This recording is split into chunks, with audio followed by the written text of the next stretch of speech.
Hello students, welcome to my accountancy PCF classes. So आज मैं आपको बताऊंगी कि ये जो हमारी पार्टनरशिप है ये किस एक्ट के अंडर आती है। सो पार्टनरशिप जो है वो इंडियन पार्टनरशिप एक्ट 1932 एक्ट के अंदर आती है। सो बात करते हैं, सपोज करो हमारे 3 पार्टनर्स हैं ए बी सी, ये हमारे 3 पार्टनर्स हैं और ये तीनों पार्टनर्स की अपनी एक पार्टनरशिप है। बट मान लो कि इन तीनों पार्टनर्स ने इन तीनों के बीच में कोई डिस्प्यूट हो जाता है, कोई डिस्प्यूट हो गया इन तीनों के बीच में, राइट। अब इनके बीच में कोई डिस्प्यूट हो गया तो ये तीनों एक दूसरे की बातें नहीं मान रहे हैं, तो उसके लिए कहां जाएंगे? Indian partnership act 1932। इस एक्ट में सारे रूल्स लिखे हुए हैं पार्टनरशिप के, जो भी रूल्स होते हैं सारे, वो सारे रूल्स फिर इन पार्टनर्स को फॉलो करने होते हैं, यानी कि इनका जो डिस्प्यूट है वो सॉल्व हो सकता है जो हमारे पार्टनरशिप एक्ट के अंदर रूल्स हैं।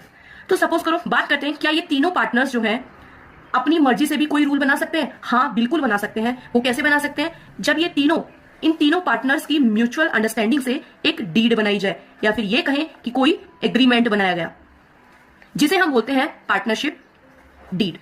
यानी कि इन तीनों के द्वारा जो भी एक एग्रीमेंट बना, जिसे हम पार्टनरशिप डीड कहते हैं, तो उसमें इनके द्वारा बनाए गए खुद के रूल्स होते हैं, जिसमें कोई भी रूल हो सकता है कि जैसे इन तीनों पार्टनर्स ने अगर कोई प्रॉफिट होता है तो वो प्रॉफिट जो है वो शेयर करेंगे 3:1 के रेशियो में। सपोज करो ए ने ज्यादा लगाया तो ए को 3 रेशियो मिलेगा, बी ने थोड़ा कम लगाया तो 2 मिलेगा, सी ने उससे भी कम लगाया तो 1 मिलेगा। तो यानी कि पार्टनरशिप डीड के अकॉर्डिंग जो रूल्स बनाया इन तीनों की म्यूचुअल अंडरस्टैंडिंग के अकॉर्डिंग वो इन्हें फॉलो करने होंगे।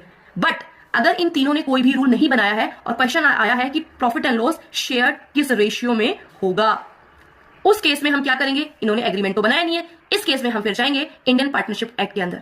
इंडियन पार्टनरशिप एक्ट क्या कहता है कि अगर कोई रेशियो गिवन नहीं है तो profit and loss will be shared equally, right. अब इससे नेक्स्ट वीडियो में मैं आपके लिए लेकर आऊंगी in the absence of partnership deed.